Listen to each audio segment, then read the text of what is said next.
മാതാപിതാക്കൾ എന്ന് പറഞ്ഞാൽ ഇതുപോലെ ഈ ഒരു കല്യാണം കണ്ടില്ലേ, കല്യാണ ചെറുക്കന്റെയും പെണ്ണിന്റെയും ആ വീട്ടുകാരുടെയും ആ കല്യാണത്തിൽ പങ്കെടുത്തവരുടെയും എല്ലാം കണ്ണുകൾ സന്തോഷം കൊണ്ട് നിറഞ്ഞ ഒരു കല്യാണം. ഈ പെൺകുട്ടി മുസ്ലിം കുട്ടിയാണ്, പയ്യൻ ബ്രാഹ്മണന്. വർഷങ്ങളായി പ്രണയിക്കുന്നവരാണ്. ഇതറിഞ്ഞിട്ട് രണ്ട് വീട്ടുകാരും ഒരു കോളിളക്കവും സൃഷ്ടിക്കാൻ പോയില്ല. ആ രണ്ട് വീട്ടുകാരും ചേർന്ന് അടിപൊളിയായിട്ട് ആ കല്യാണം നടത്തി കൊടുത്തു. ആ മാതാപിതാക്കളെ വേണം ഏറെ അഭിനന്ദിക്കാൻ. കാരണം സാധാരണ ഇത്തരത്തിലൊരു പ്രണയം ഒക്കെ വീട്ടുകാരുടെ ശ്രദ്ധയിൽപ്പെട്ട് കഴിഞ്ഞാൽ പിന്നെ അടി പിടി ബഹളം ഒക്കെ ആയിരിക്കും. ഒടുവിലൊരു ദുരന്തത്തിൽ കലാശിക്കുകയും ചെയ്യും. നമ്മൾ ഒരുപാട് വാർത്തകൾ കണ്ടിട്ടുള്ളതാണ്. പക്ഷേ ഇത് ഏറ്റവും നല്ലൊരു മനോഹരമായ കാഴ്ച, മനോഹരമായ ഒരു പ്രവൃത്തി. ഫൈസ ഷമീർ എന്ന ഒരു ടീച്ചർ അവർ ഇൻസ്റ്റാഗ്രാമിൽ പങ്കുവെച്ച വീഡിയോ ആണിത്.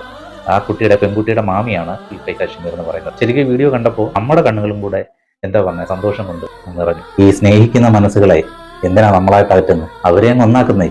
അത് സന്തോഷമായിട്ട് ജീവിക്കട്ടെ. മാതാപിതാക്കളെ സംബന്ധിച്ച് മക്കളുടെ സന്തോഷമല്ലേ നമ്മുടെ സന്തോഷം.